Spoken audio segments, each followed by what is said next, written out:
Perkenalkan, nama saya Paula Nanda. Di sini saya perwakilan dari kelompok ingin berwawancara dengan Bapak mengenai usaha tani yang Bapak jalankan.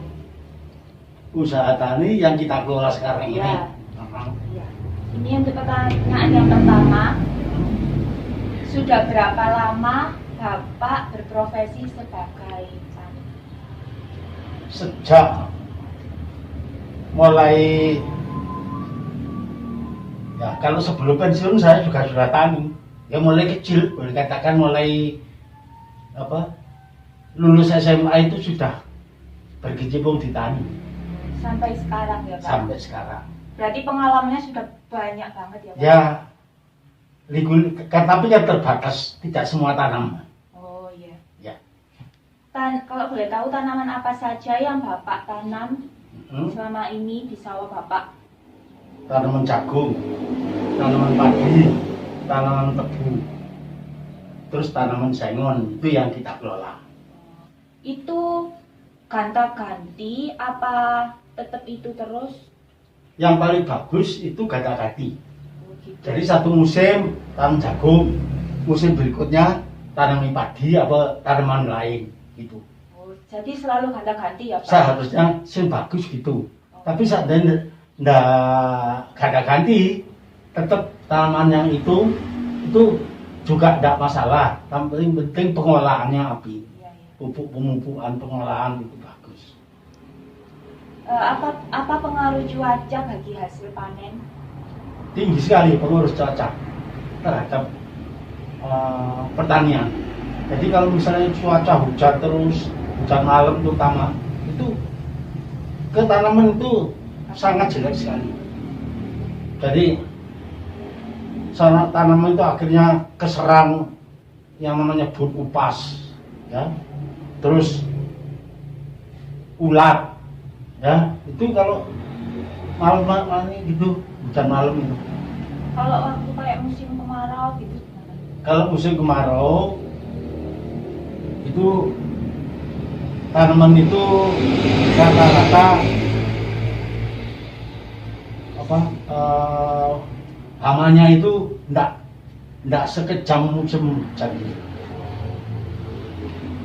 Jadi penyakitnya atau hamanya tanaman itu ya kalau musim hujan itu seperti sekarang ini ulat ini seneng. Ya, terus tikus ini seneng. Soalnya apa basah gitu tikus Ya, seneng. lembab-lembab gitu. Iya. Resiko apa saja yang pernah terjadi selama Bapak bertani, misalnya hama atau tidak ada pembeli, penyakit atau harganya melonjak murah drastis? Wah, itu banyak sekali. Yang tanyakan apa kendalanya? Ya, resiko yang Risiko, pernah. ya. Risikonya banyak sekali, ya. Bagi contoh, Ya. nanam jagung, ya. Biaya pengolahan kuli tinggi, semua aja tak jagung toh, ya, semua tinggi. Kemudian biaya operasional lain, termasuk obat-obatan, pupuk tinggi. Pemerintah sudah tidak lagi mengeluarkan istilahnya kebutuhan pupuk itu pakai yang non subsidi. Jadi non subsidi namun dibatasi, non sedikit sekali, sehingga kekurangan pupuk, ya. Jadi sekarang kan pupuk itu macam-macam. Ya. Kalau yang namanya subsidi itu harganya 230.000. Itu petani harus bawa kartu tani ke agen pupuk itu yang ditunjuk. Nanti dari sana kita sudah dijatah 1 hektar paling mungkin hanya 2 kintal atau berapa. Padahal untuk pemupukan tanaman satu musim itu kalau 1 hektar itu sangat kurang sekali. Tidak akan keluar panen karena kekurangan pupuk. Jadi terpaksa kita beli pupuk non subsidi supaya tanaman bisa bagus. Begitu toh? Iya. kalau sudah beli tanaman pupuk subsidi supaya tanaman bagus, tapi harganya jauh lebih tinggi daripada pupuk Yang subsidi. sing non subsidi, sing subsidi. Ya. Tuh. Kemudian termasuk juga obat-obatan. Kalau musim hujan ini penggunaannya lebih banyak daripada musim kemarau. Obat-obatan pertanian supaya untuk mempres mematikan ulat atau cabuk atau mungkin walang atau mungkin apa itu macam-macam mahal. Nah, terus dampaknya itu kadang-kadang biaya pengolahan tinggi, ya tadi itu, ya. Tapi hasil panenan, pemerintah selama ini nggak pernah menentukan melapor harga tanaman itu segini itu nggak pernah. Jadi tergantung dari tengkulak. Makanya kita itu kalau sudah tani kadang-kadang waktu panen bisa lebih banyak, walaupun kelihatan panen. Seperti baru-baru ini, ya. Tanaman bagus, memang saya usahakan supaya bagus. Jadi waktu panen, yang namanya harga jagung yang asalnya itu 2000 lebih, menjelok menjadi 1600. Per kilonya bisa turun 500 rupiah per kilo. Nah kalau 1 hektar misalnya dapat 10 ton, bedanya itu kali 500 kan sudah 5 jutaan lebih. Beda harga itu. Seandainya 10 ton itu dengan harga 21.100 per kilo ketemu 21 juta misalnya ya, sekarang paling tinggal beda 5 juta lagi itu ya tinggal 16 jutaan lah. Itu kotor. Kita panen masih mengeluarkan biaya gede. Sebagai contoh punya saya yang terakhir ini jagung, ya.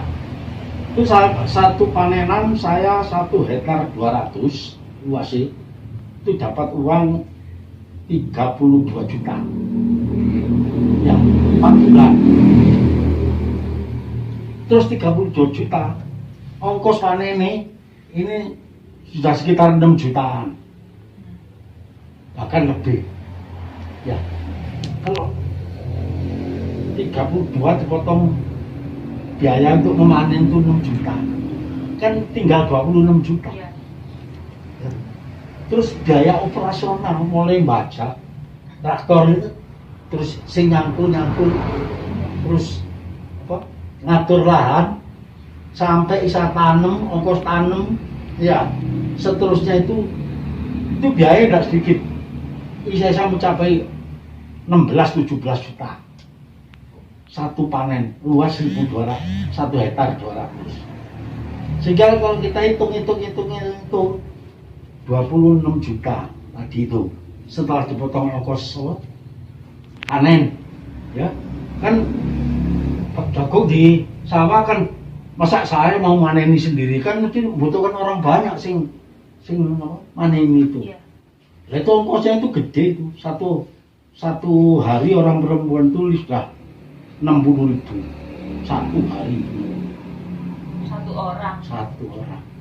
Padahal untuk 1 hektar itu totalnya itu minimum 6 juta untuk panenannya. Makanya kalau dapat 32 juta kotor dikurangi 6 juta tinggal 26. Dipotong biaya operasional termasuk beli bibit, beli pupuk tadi itu, ya segitu tuh isa-isa antara 16 juta sampai 17 juta biaya itu. Sehingga kalau itu hitung biaya operasional katakanlah 16 juta, ya. Atau kita tekan selimit mungkin, misalnya 15 juta. Biaya operasional misalnya 15 juta. Terus itu sudah termasuk pupuk, obat-obatan. Kemudian biaya panen 6 juta. Berarti itu sudah 21 juta. Kalau panenan 32 dikurangi 11, loh kita kan masih sisa 11. Loh, kalau tanahnya itu sewa, bukan saya ini yang kita ambil contoh sewa. Sewanya itu setahun 22 juta yang itu, karena luasnya lebih dari 1 hektar. Jadi sewanya itu kurang lebih 22 juta. Kalau kita bagi 3 musim maksimum, berarti rata-rata sudah 7,5 juta. Sewanya itu per segitu itu untuk masa 4 bulan. Ya. Jadi kalau tadi itu habis biaya 21 ditambah dengan sewa 7,5, kita terus minim 7,5 gitu aja per panenan, itu sudah 28,5 juta. Ya, panenannya 32, mepet sekali loh. Iya. Jam mepet. Karena apa di sini? Mepetnya ini karena satu, harganya ini pemerintah nggak pernah mencampuri, nggak pernah memberikan plafon. Oh ini mestinya kalau misalnya ini dengan harga 2.100 atau 2.500, mungkin bisa lebih dari itu. Nah ini pemerintah nggak, pokoknya jual ya, sana mau 1.600, yang sana minta mau 1.700. Lihat kondisi jagung. Jadi untuk orang tani untuk masa sekarang ini nipis sekali. Itu yang tani jagung, ya. Terus tani tebu sama saja. Ya, 1 hektar dijatah paling cuma 2 kintal oleh pemerintah sing pupuk subsidi. Padahal kalau 1 hektar minim itu saya ngemes itu masih 1,5 ton. Berarti kekurangannya yang 1 ton 300 kita harus beli di luar sing harganya lebih tinggi. Panen tebu biasanya mulai bulan 5. Jadi sekarang kan bulan 3, bulan 4, paling nanti bulan 5 sudah mulai tebang. Nah, tebang itu rendemennya ditentukan oleh pabrik 4,2,5. Berarti 1 kintal tebu itu dapat 4 kilo seperempat gula. Nah, 4 kilo seperempat ini kalau dikrus dengan harga pasaran misalnya 12.000 per kilo gula misalnya. Kalau 4 seperempat kali itu tadi kurang lebih kan sekitar 50.000 1 kintal tebu itu kurusnya. Kalau dapat misalnya produknya katakanlah dapat misalnya 1 hektar itu 100 ton misalnya, ya 100 ton kali 50.000 tadi itu 100 ton kan sama saja dengan 1.000 kintal. 1.000 kintal kali 50.000 berarti 50 juta penghasilannya 1 hektar tebu. Tapi nah, biayanya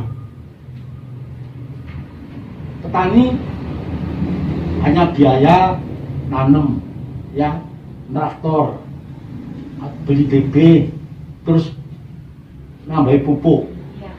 kan gitu dong. Itu nanti dari penghasilan 50.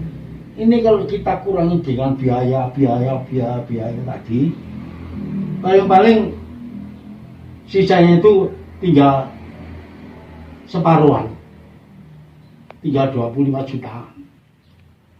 Terus ongkosnya ini, ongkos nebang, waktu panen, terus ongkos truk, ya, itu ongkos kuli setebangnya juga, itu pabrik yang itu sudah ada hitungannya. Nanti setelah dikurangi itu, penghasilan misalnya 25 juta, nah, ongkos tebang ini per kintal itu bisa 12, bisa 15.000, tergantung lokasi. Misalnya lahannya itu di sini sih ditebang, ini jalan kan truk tak pergi situ, lah kan pendek dong, dekat dong, Ya. itu murah. Atau mungkin truknya bisa masuk, lebih murah lagi. Tapi kalau tebunya itu misalnya di sebelah timurnya rumahnya Pak siapa? Wan, rumahnya Prato itu, ya, itu mengaku di sini. Loh, orang kan mesti minta buruan. Ongkosnya kan ada perkiraan berapa, itu sih mahal. Jadi itu tadi dikurangi ongkos itu tadi. Aduh, sisanya ini kadang-kadang pok. Berarti dianu dari lokasi juga ya Pak ya? Lokasi, Jauh. iya, pengaruh juga lokasi. Semakin jauh dari jalan gede, itu semakin tinggi biayanya. Iya. Misalnya ngangkutnya itu, Iya. masa orang mau, misalnya panen 1000 kintal, terus orang sing ngangkati ke lori, ke jalan, ke truk, nggak diburui, masa ada orang? Iya, nggak ada yang mau. Itu minta buru. Bagaimana strategi yang Bapak lakukan untuk memulai usaha kembali setelah mengalami resiko tersebut? Ya Pak, ya Pak. Bagaimana strategi yang Bapak lakukan untuk memulai usaha kembali setelah mengalami resiko tersebut? Kita namanya orang usaha, Iya. yes, berusaha semaksimal mungkin. Ya. Yang penting tanaman seperti tadi itu sudah standarnya seperti itu bagus, ya. Hanya harga pasarannya itu. Ini pemerintah tidak pernah turun tangan. Contoh daging, jagung manis misalnya. Iya. Kita kan jagung itu macam-macam, ada jagung manis untuk sayur. Itu kalau misalnya pas telat jagung, ya di pasar itu agak longgar, itu naik bisa sampai 4.000 per kilo. Ya. Tapi kalau pas buahnya panenan dari alam, paling tinggal 1.000. Ya kalau sudah 1.000 itu habis, ya pulang biayanya. Rugi. Jadi tetap kita tekuni, hanya spekulasi apakah nanti panen itu harganya naik apa enggak. Iya. Enggak loh. Jadi spekulasi. Seperti orang togok buntut itu, saya tak pasang nomor ini. Kalau memang ini nomornya keluar, mungkin bodoh saya akan dapat ganti. Kalau enggak ya acur bis. Iya. Kalau boleh tahu berapa kisaran biaya yang dikeluarkan untuk perawatan tanaman selama ini? Kalau Bapak mengelola. Untuk tanaman apa?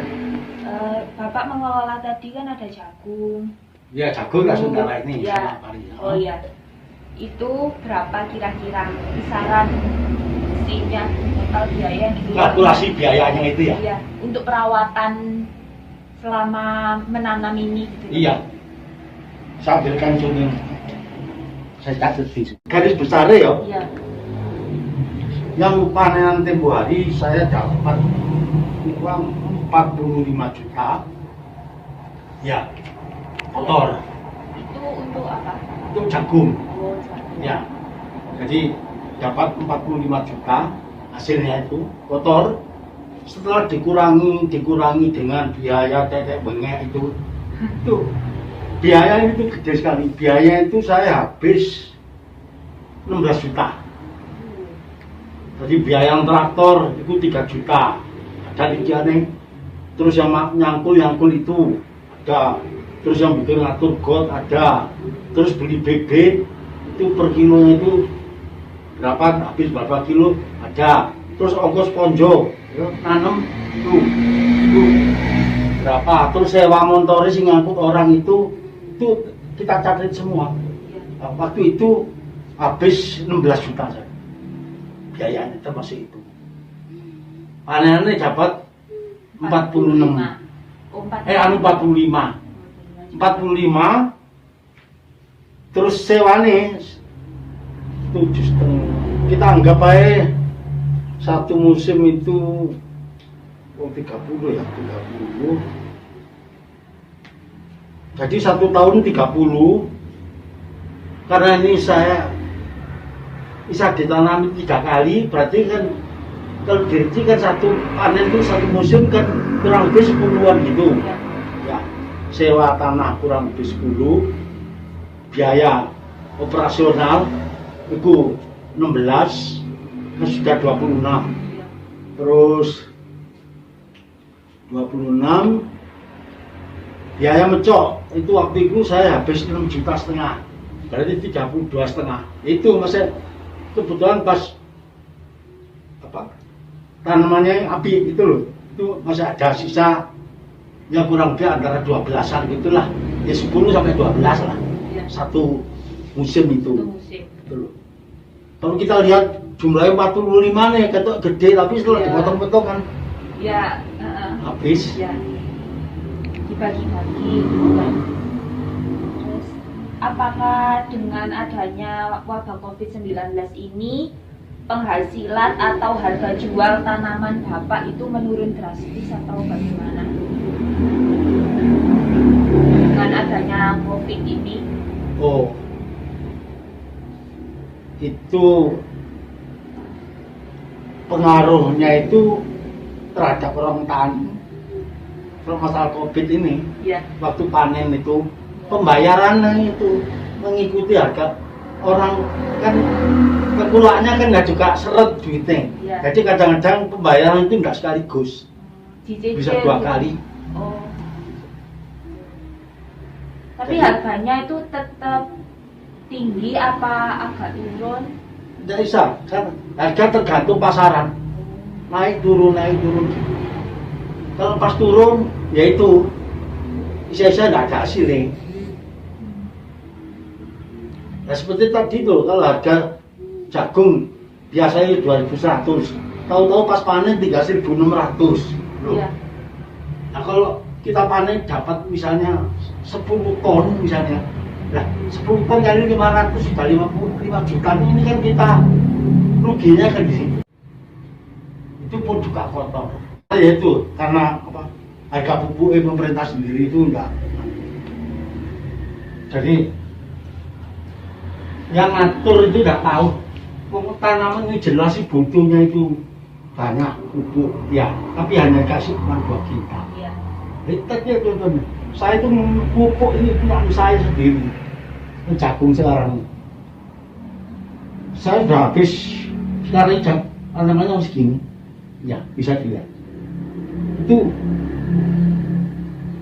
pupuk 4 kintal sudah pertama. Itu kali 230, berarti 4 kali 230 sudah 920.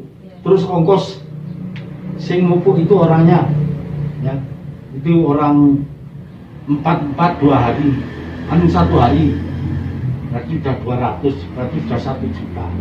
Kemudian pupuk yang kedua, jatahnya sudah habis, terpaksa saya beli pupuk non subsidi, harganya 385. Itu per apa? Itu jenis set A itu. Yang subsidi padahal 230. Karena nggak bisa beli subsidi, sudah jatahnya habis, terpaksa beli luaran, itu 385. Loh, kan bedanya kan banyak sekali harganya. Jadi saya sudah habis 6 kintal. Nah itu 6 kintal kali 385 itu berapa sudah? Sudah 2 juta, hampir 2 juta 300-an. Sang bakalnya ini paling enggak masih 6 kintal lagi untuk menutup yang terakhir, Untuk pupuknya aja. pupuknya tok. Dan pemerintah hanya cuma 2 kintal tok, coba. Kok misalnya semua itu kebutuhannya itu dipenuhi, subsidi semua, kita pupuk habis 1 ton 2 kintal misalnya. Kalau harga subsidi paling yang 1 ton 2 juta 300, ya toh, yang 2 kintal 460, ya paling antara 27 gitulah, 27 28 habisnya. Tapi berhubung tidak ada subsidi, kita beli sing itu tadi, kita subsidinya 2 kintal. Kalau kita ngemes 1 ton 2 kintal, berarti yang 1 ton kita beli luar 3 juta 850. Tuh, ada berapa? 3 juta 850 sama 2 juta 700. Di situ itu. Terima kasih ya Pak sudah Oh ya, sudah berbagi ilmu yang sangat bermanfaat untuk kami. ya. Jadi kami lebih mengerti lebih dalam lagi tentang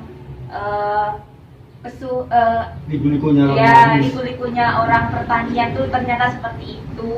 Nggak hanya apa ya, nggak hanya kelihatannya panen, panen bukannya banyak ternyata. Wow. Ya, terima kasih ya Pak. Ya. Sudah mau meluangkan waktunya untuk kami. Ya, ya mudah-mudahan nanti bisa bermanfaat. Ya, amin, amin. Terima kasih Pak. Wassalamualaikum warahmatullahi wabarakatuh. Assalamualaikum warahmatullahi wabarakatuh. Kami dari kelompok penyuluhan komunikasi 4 ingin membawakan materi yang sudah kami kerjakan, yang kami beranggotakan 8 orang. Yang pertama, Selvia Putri Anggun Maharani. Yang kedua, saya sendiri, Elnora Patela Ritonga. Yang ketiga, Abdul Hakim Amri. Yang keempat, Maisaru Mutiara Sari. Yang kelima, Muhammad Farid M.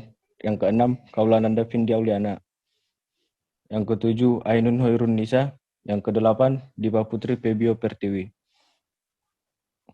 Untuk yang slide pertama akan dibacakan oleh Saudari Selvia.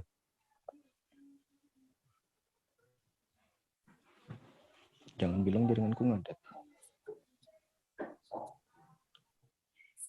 Yang pertama yaitu dari hasil wawancara yang telah dilakukan oleh Ananda Kaula yang narasumber dari petani di Jalan Kiai Parseh Jaya nomor 53 RT 8 RW 5 Kelurahan Bumi Ayu Kecamatan Kedung Kandang Kota Malang.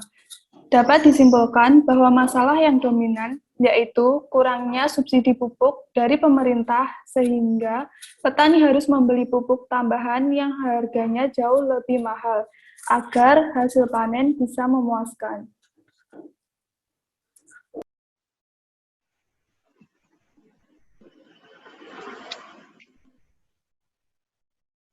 Kebijakan pupuk. Secara historis, kebijakan ini menjadi tulang punggung pertanian di Indonesia. Pada tahun 1969, yang dilaksanakannya program BIMAS dan INMAS, subsidi pupuk menjadi komponen utama kebijakan subsidi pertanian. Dalam program tersebut, penggunaan pupuk merupakan salah satu komponen pasca usaha pertanian yang merupakan batang tubuh program BIMAS.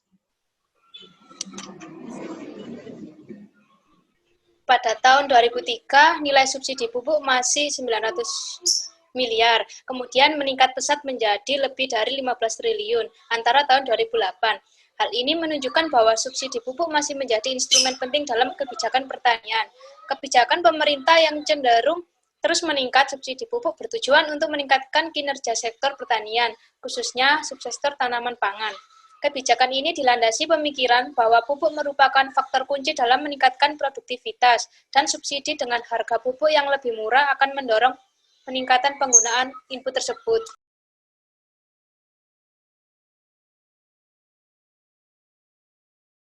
Solusi mengatasi kekurangan subsidi pupuk. 1. Untuk memenuhi kekurangan alokasi pupuk subsidi pada satu atau beberapa wilayah di tingkat kecamatan dalam satu wilayah kabupaten atau kota, agar terlebih dahulu dilakukan upaya optimalisasi alokasi subsidi yang tersedia melalui relokasi antar kecamatan oleh kepala dinas daerah kabupaten atau kota. Apabila setelah dilakukan upaya relokasi, sebagaimana butir A, namun masih terdapat kekurangan alokasi akibat tingginya kebutuhan pupuk oleh petani, maka Satuan Kerja Kabupaten atau Kota dapat mengajukan permintaan tambahan alokasi dapat didukung dengan data-data terkait. 3. Terhadap pengajuan permintaan tambahan alokasi dari Satuan Kerja Kabupaten atau Kota, dilakukan evaluasi oleh Satuan Kerja Provinsi sebagai salah satu pertimbangan dalam melakukan realokasi. 4. Selanjutnya, Satuan Kerja Provinsi melakukan upaya relokasi antar kabupaten atau kota melalui keputusan Kepala Dinas Daerah Provinsi. 5. Apabila berdasarkan alokasi yang tersedia sudah tidak memungkinkan untuk dilakukan realokasi antar kabupaten atau kota, Satuan Kerja Provinsi dapat mengajukan permintaan tambahan alokasi pupuk subsidi kepada Direktur Jenderal Prasarana dan Sarana Pertanian. Pengajuan permintaan tambahan alokasi dapat didukung dengan data-data terkait. Dan 6. Permintaan tambahan alokasi pupuk subsidi sebagaimana butir E dapat dijadikan salah satu pertimbangan dalam melakukan realokasi antar provinsi oleh Direktur Jenderal Prasarana dan Sarana Pertanian.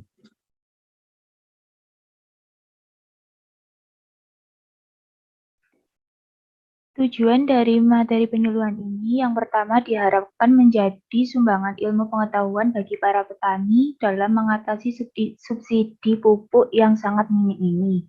Yang kedua, untuk menumbuhkan perubahan-perubahan yang lebih terarah dalam aktivitas usaha tani yang mereka kelola dan merubah cara berpikir, cara kerja, agar mereka dapat menyelesaikan dan bisa memiliki alternatif dalam menghadapi permasalahan usaha tani yang dikelolanya. Yang ketiga, untuk meningkatkan kemampuan petani dalam membeli pupuk jumlah yang sesuai dosis anjuran pemupukan berimbang spesifik lokasi. Yang keempat, meningkatkan produktivitas dan produksi pertanian dalam rangka meningkatkan ketahanan pangan lokal di Kecamatan Kedung Kandang, Kota Malang.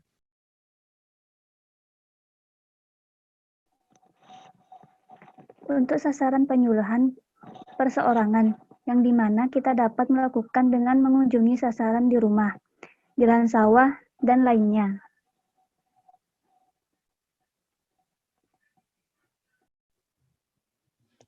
Jenis komunikasi.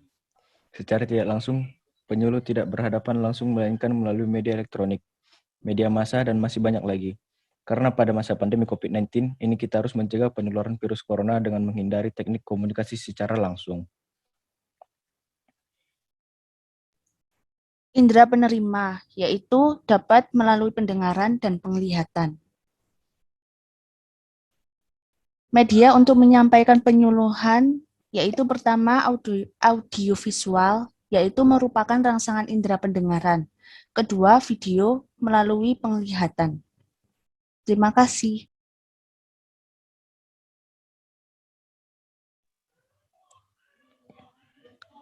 Sekian materi dari kelompok kami, kurang dan kami mohon maafkan jika ada kurang, mohon dimaafkan. Sekian dan terima kasih.